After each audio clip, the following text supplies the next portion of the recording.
It was only appropriate that on October 12th, the Washington Redskins opened their home season at Robert Kennedy Stadium on what could only be described as an Indian summer day. Redskin fans were today going to witness a struggle against a team that has to date been a difficult one to assess, the St. Louis Cardinals. On offense, the Cards have been led by two quarterbacks, Jim Hart and number 12, Charlie Johnson, while their tough defensive unit is captained by perennial All-Pro safety Larry Wilson. The Cards will be up against the man, Coach Vince Lombardi, trying to bring a winner to Washington for the first time in years.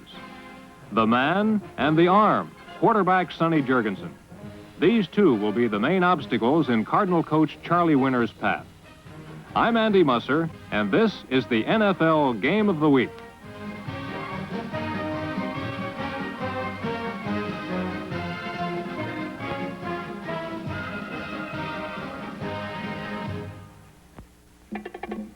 The Cardinals opened the game as if they would run roughshod through a heretofore porous Redskin defense.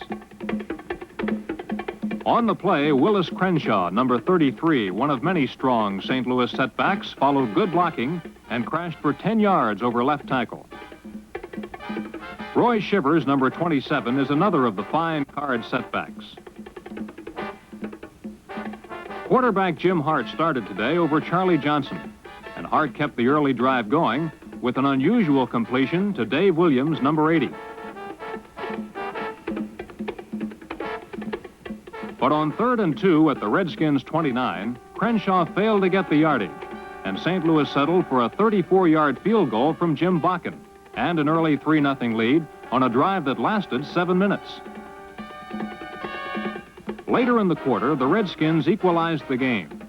Charlie Haraway, acquired from Cleveland, ran for 3, and Jurgensen connected on his first pass of the game to Bob Long, number 80, that took the ball to the Cardinal 35.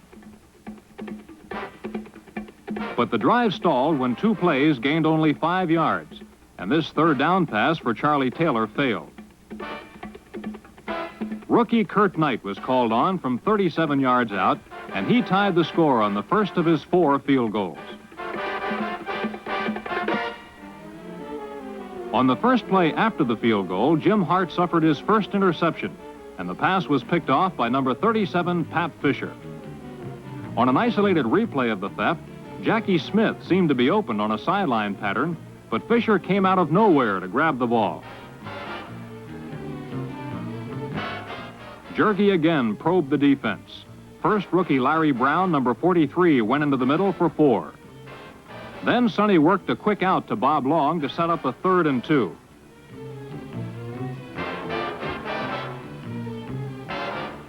Jerky decided to work on Long's defender again, rookie Roger Worley, and it paid off. Sonny is a master at exploiting weaknesses in a secondary. Then Larry Brown ran a power sweep around right end, 12 yards and a touchdown. Lombardi was determined to bring a running attack to Kennedy Stadium, and so far he had succeeded.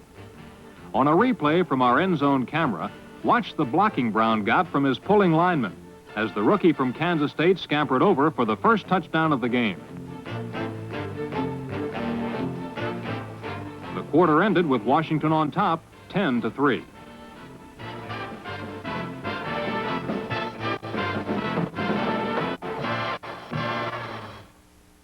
The second quarter saw a more determined Redskin defense than many had seen in years. All of a sudden, the Cardinals were unable to control the ball on the ground or gain substantial yardage in the air due to excellent pursuit by Redskin defenders.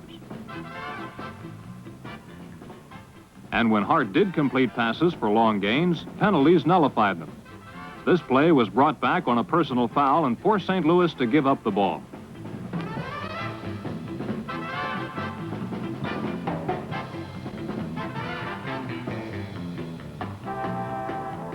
The Redskins would fail to score on this drive for the only time in the second quarter, although number 42, Charlie Taylor, gained 18 on this pass from Jurgensen. On a replay, watch Taylor make his move to the outside and drag his trailing leg after the catch to stay inbound, despite Jackie Smith's protestations.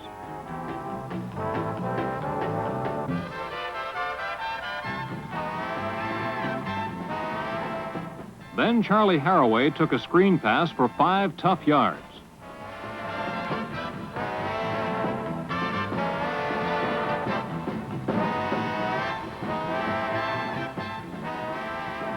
But on 3rd down, Jurgensen underthrew his receiver, and St. Louis got the ball back.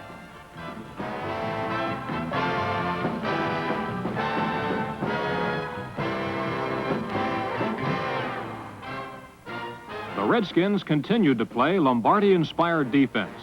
In particular, number 55, linebacker Chris Hanberger, personally stifled St. Louis on the ensuing series, as Washington again denied the Cardinals any scoring chance. Sonny Jurgensen then led the Redskins 60 yards to a touchdown, but in the process found that there was no place like the pocket from which to do so. Sonny started the drive downfield with a completion to number 87, Jerry Smith, who made a great run after the catch, but was considered down after a 16-yard gain.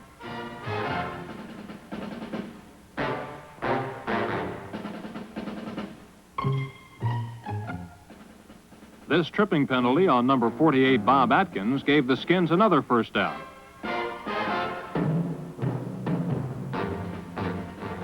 Then Larry Brown ripped off the longest run of the day, a 28-yard sweep around left end to the Cardinal 24.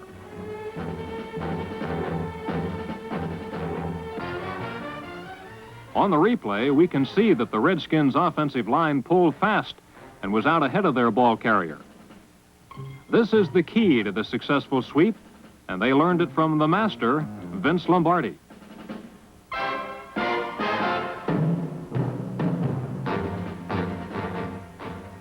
Bob Long then made his 4th catch of the half at the 11.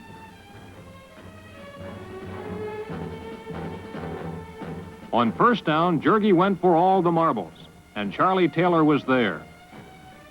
Touchdown, Redskins, and a 17-3 lead with 4 minutes left.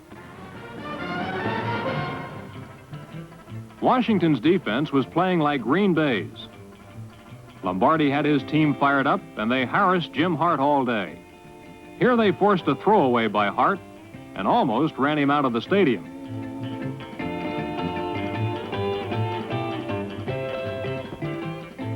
Hart was rattled, and it showed as number 41, Mike Bass, came up with an interception at the Cardinal 32. On the isolated replay, Dave Williams ran his pattern well, but Bass turned at the right moment to give the Redskins another scoring opportunity.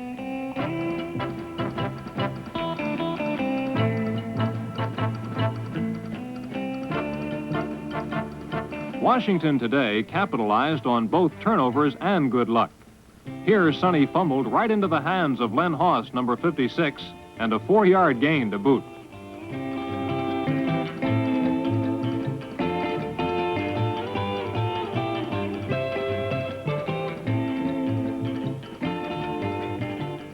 But luck ran out on Jergy. On 3rd and 7 from the 13, he was trapped and down by Bob Rowe to set up another field goal by Knight, this one from 28 yards out.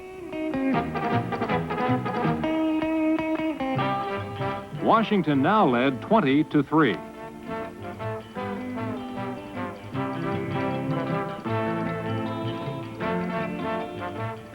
Jim Hart began his 2-minute drill in what was perhaps the key series of the game. If the Cards could score, they would go into the locker room only down by 10 and have psychological momentum with them.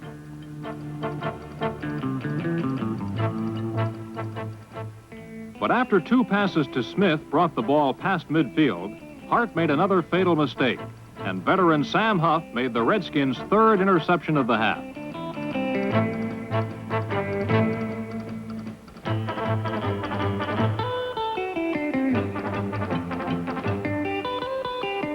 Jurgensen had 1 minute to score, and he did.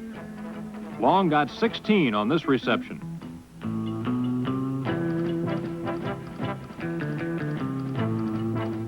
Then Sonny just missed a touchdown when Jerry Smith bobbled and dropped his pass in the end zone.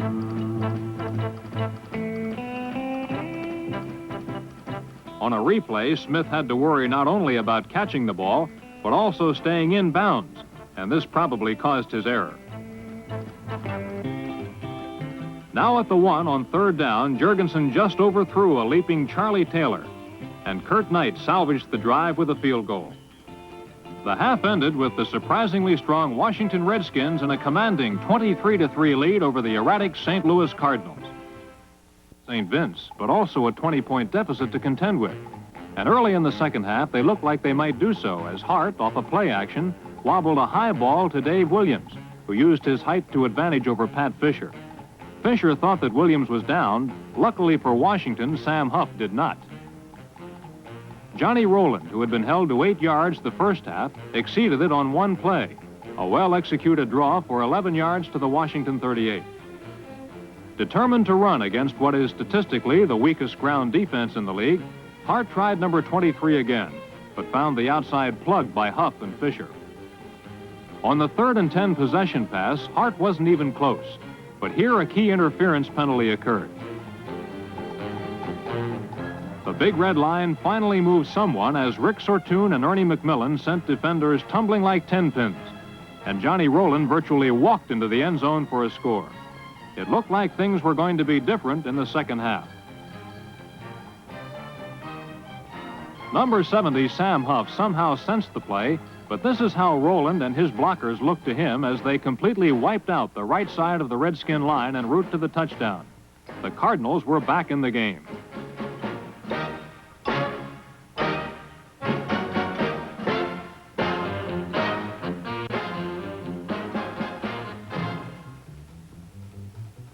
Trying to get the ball back quickly, Dave Williams bounced the kickoff in hopes of causing a fumble.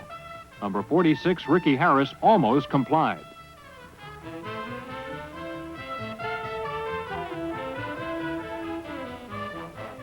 He didn't get far, but at least Washington had the ball.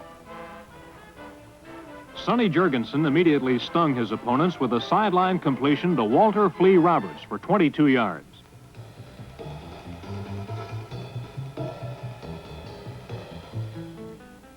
Then on 2 successive plays, the quarterback pounded at the Cardinal line with his newly found running attack. Coach Lombardi's first priority at Washington was to establish a solid ground game, and apparently number 43, rookie Brown, and number 31, veteran Haraway, have given him what he wanted.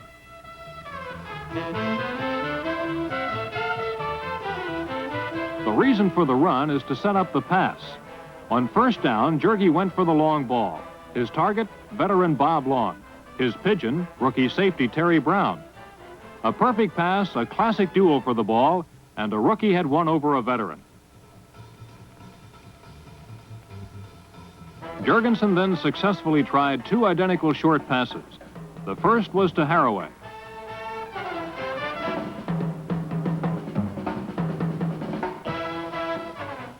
And the second was to Bob Long, who was a Lombardi favorite in the Green Bay days. The passes brought the ball deep into St. Louis territory as the 3rd quarter ended. The Washington running attack failed on successive tries and brought about a 3rd down possession play. Jurgensen, with all day to throw, was way off target to Bob Long. On the last play, it can be seen that Jurgensen ignored his favorite target, Charlie Taylor, who was wide open on the play. It wasn't to be the last time, however, for Taylor caught only 1 pass in the second half. Kurt Knight's kick from the 28 gave the Redskins additional breathing room, 26-10.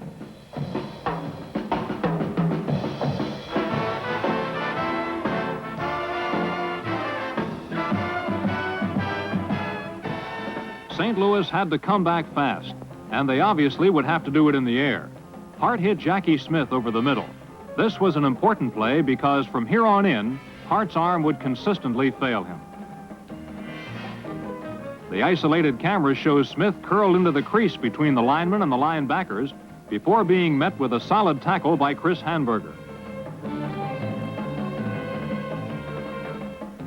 Then Hart's string of inefficiency began as the pass intended for Williams was almost intercepted by Pat Fisher, who couldn't quite believe he didn't have the ball. A look at Williams' pass route shows the ball was well overthrown. The receiver didn't have a chance for it. Fisher did.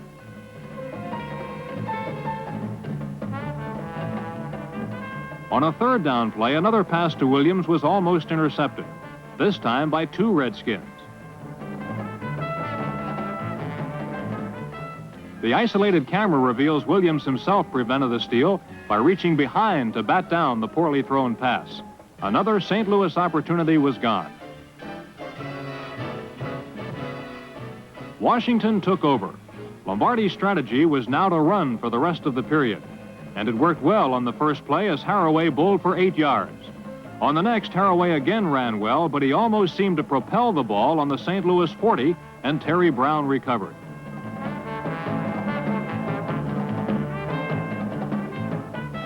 A repeat of the miscue shows the man who recovered it, number 24, safety Terry Brown, hooked Haraway's arm from behind, causing the fumble.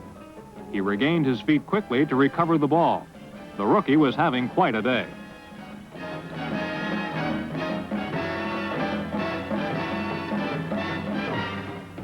St. Louis had another chance and they ran with it, but the quick pursuit of the Washington linebackers stopped them cold. Veterans Huff and Hamburger, along with Pat Fisher, are the hub of the rebuilt Redskin defense. The Cardinals were forced to go to the air once again, and Hart's pass for Williams was picked off by pesky Pat Fisher. Fisher is a cornerback, but he might as well have been playing free safety today. He was all over the field.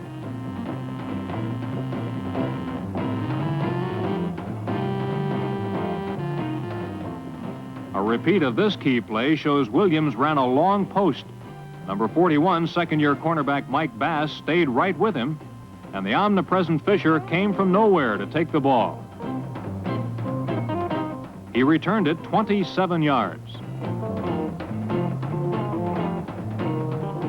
If you don't believe history repeats itself, watch Washington's next play, a lineman's dream, as Haraway's second consecutive fumble bounced right into the arms of tackle Bob Rowe, who managed to stumble a few yards farther with it.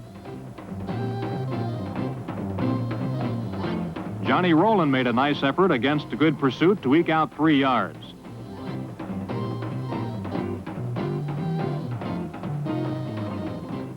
It was now 2nd and 7 on the Washington 25. Then Hart put the ball up for grabs again, this time to Jackie Smith. The pass seemed to be caught, then stolen by Sam Huff, who was wrestled to the ground by Smith. But the ground camera shows Huff picked off a bobbled ball from the clutching Smith. The rebuilt Redskin defense was having a field day against a team that many experts picked to win its division. Unfortunately, after helping their leader to his feet, the Redskins discovered a little yellow something lying on the field. A tripping penalty had been called and the interception was nullified.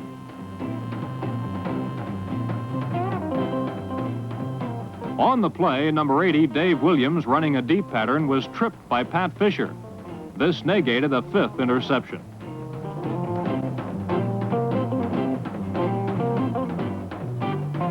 With the ball now on the Washington 13, Hart on a keeper rolled left and took it to the 3-yard line.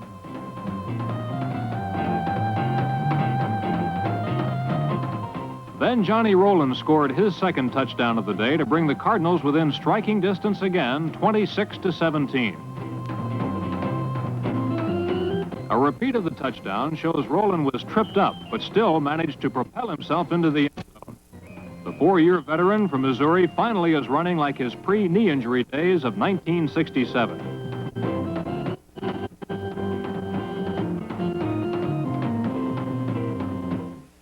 Redskin running going on, what Christian Adolph Jurgensen does better than anyone in pro football is pass. This one was good to Bob Long for 30 yards.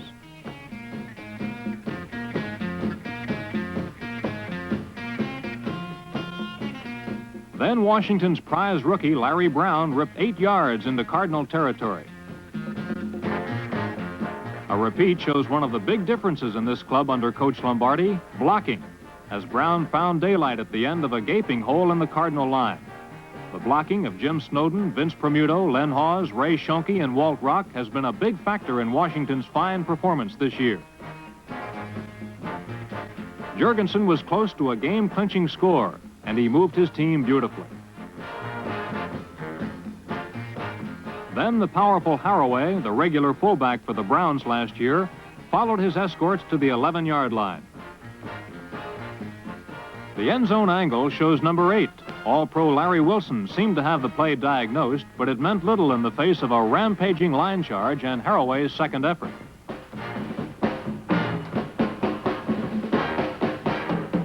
With just 2 minutes left in the game, Jurgensen tried to hit Larry Brown, but he didn't retain possession in the end zone, although he held on despite a crash with concrete.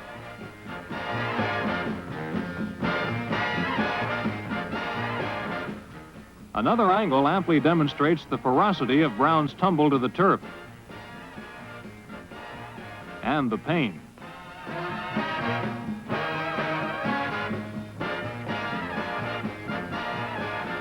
The injury gave Washington a timeout and the Golden Arm quarterback an opportunity to strategize with the silver-haired legend who has brought a new dimension and motivation to Kennedy Stadium.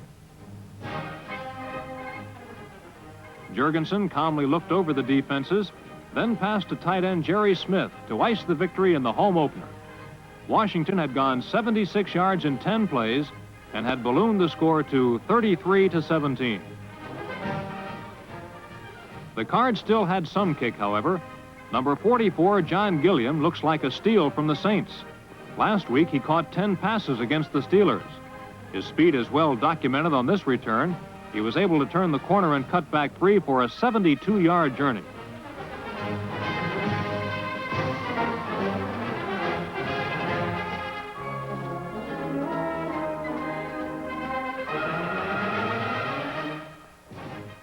But Hart followed Gilliam's exciting heroics with this pass to nobody in particular. And then came back to somebody fairly specific, Brig Owens. The Washington defense had their 5th interception.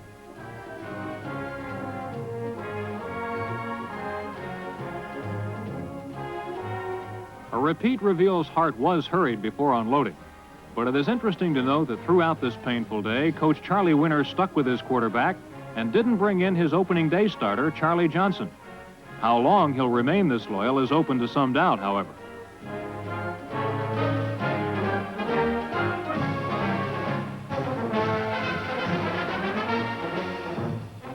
A victorious Vince Lombardi had no complaints about his quarterback, his offensive line, or his thieving defense.